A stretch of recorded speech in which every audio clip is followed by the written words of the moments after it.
उनकी नेता सोनिया गांधी जी नहीं हैं, बल्कि उनकी नेता वसुंधरा राजे सिंधिया जी हैं।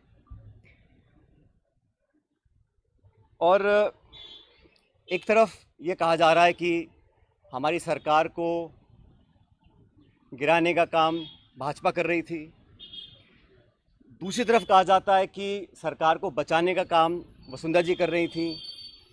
तो ये जो विरोधाभास है, इसको समझाना चाहिए।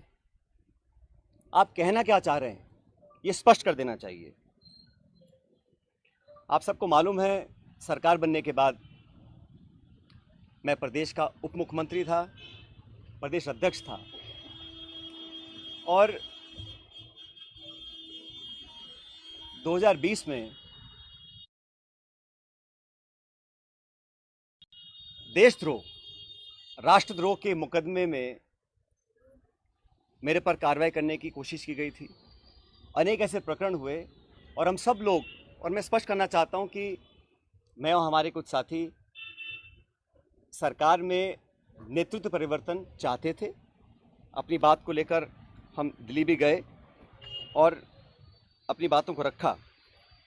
उसके बाद अखिल भारतीय कांग्रेस कमेटी ने लगातार चर्चाएं हुई और आज वो दुनिया में नहीं है, स्वर्गीय अहमद पटेल साहब, लेकिन उनके माध्यम से सब नेताओं से मुलाकात हुई और एक कमेटी का गठन हुआ, एआईसीसी ने किया। उसमें माखन साहब, वेणुगोपाल जी और अहमद पटेल जी सदस्य थे और उस कमेटी का एक काम था। और कमेटी जब गठन हुआ उस समय हम सब की बात सुनकर हमारी बातों को एक्सेप्ट किया गया और एक रोड मैप तैयार किया गया। बहुत सारी बातें उसमें थी, मैं उसका उल्लेख नहीं करूँगा, लेकिन कमेटी का गठन हुआ और उसके बाद से हम सब ने, चाहे वो राज्यसभा के चुनाव हों, चाहे विधानसभा में मतदान हो, पार्टी का प्रचार हो, कांग्रेस को मजबूत और ताकतवर बनाने के लिए हम सभी साथियों ने जी जान से कोशिश की और मेहनत की। और 2.5 साल का जो कार्यकाल निकला वो इस बात का प्रतीक है। अनुशासन तोड़ने का काम कभी भी किसी ने नहीं किया। मुझे बहुत कुछ कहा गया, कोरोना, गद्दार, निकम्मा आदि, और जो ये आरोप परसों लगाए गए, ये 2.5 साल से मैं आरोप सुन रहा था, लेकिन हम अपनी पार्टी को और सरकार की छवि को नुकसान नहीं पहुंचाना चाहते थे।